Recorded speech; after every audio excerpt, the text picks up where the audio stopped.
Hello friends, welcome back to my YouTube channel. College university চাকরি সংক্রান্ত যাবতীয় তথ্য পাওয়ার জন্য আমাদের চ্যানেলটি সাবস্ক্রাইব করে পাশে থেকো। যারা ইউনিভার্সিটি অফ গৌড়বঙ্গের আন্ডারে বিভিন্ন কলেজে থার্ড সেমিস্টারে পড়ছো, তাদের সোশ্যালজি পাস কোর্সের সাবজেক্ট থাকতে গেলে আজকের সাজেশন ভিডিওটি এন্ড পর্যন্ত দেখতে থাকো।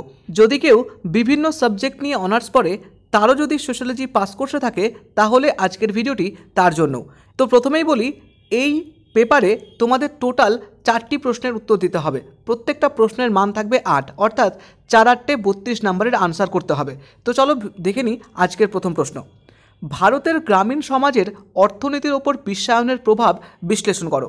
ভারতের গ্রামীণ সমাজের ওপর বিশ্বায়নের সংস্কৃতির প্রভাব সম্পর্কে একটি টিকা লেখো। গ্রামীণ এবং নগর সমাজের মধ্যে পার্থক্যগুলি আলোচনা করো। একটি গ্রামীণ সমাজের বৈশিষ্ট্য কী কী হতে পারে সেগুলি আলোচনা করো।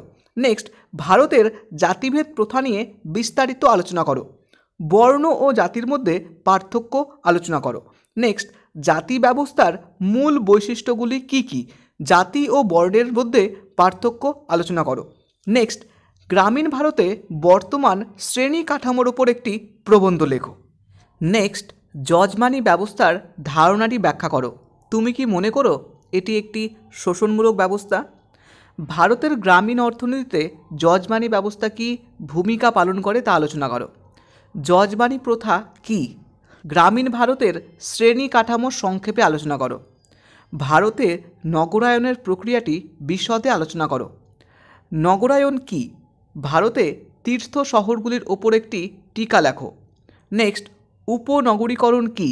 শহরতলীয় বৈশিষ্ট্যগুলো আলোচনা করো। নগরের বৈশিষ্ট্যগুলি আলোচনা করো। অপারেশন বর্গার ওপর একটি টিকা লেখো। ভারতের নগর সমাজের বৈশিষ্ট্যগুলি আলোচনা করো। ভারতের নগরায়নের বিন্যাসের ওপর একটি টিকা লেখো। নেক্সট, তুমি কিভাবে একটি নগর ও শহরের মধ্যে পার্থক্য করবে? ঔপনিবেশিক ভারতে নগর কেন্দ্রগুলির বৈশিষ্ট্যের ওপর একটি টিকা লেখো।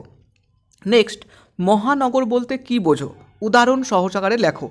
নেক্সট, উপনিবেশিক ভারতে নগর ও শহুরে কেন্দ্রগুলির ওপর একটি টিকা লেখো। ভারতবর্ষে শহরের বিভিন্ন ধরনগুলি আলোচনা করো। তো এই হচ্ছে মোটামুটি এই পেপারের সাজেশন। আশা করি এই সাজেশনগুলো কমপ্লিট করলে তোমাদের আগামী পরীক্ষায় কোনোরূপ অসুবিধে হবে না। যদিও তোমাকে মনে হচ্ছে সাজেশনটি অনেকগুলি রয়েছে, কিন্তু তুমি যদি কোয়েশ্চেনগুলো দেখো তাহলে দেখবে অনেক প্রশ্ন একই রকম রয়েছে। একটা প্রশ্ন বহু রকমভাবে কিভাবে আসতে পারে সেগুলো নিয়েই কথা বলা আছে। তো আজকের ভিডিওটি ভালো লাগলে লাইক করো, প্রত্যেকটা বন্ধুর মাঝে শেয়ার করে দাও, যাতে প্রতিটা বন্ধু একই রকমভাবে তোমার মতো সহযোগিতা পেতে পারে। তো চলো দেখা হচ্ছে নেক্সট ভিডিওতে। সকলে ভালো থেকো, সুস্থ থেকো। Thank you.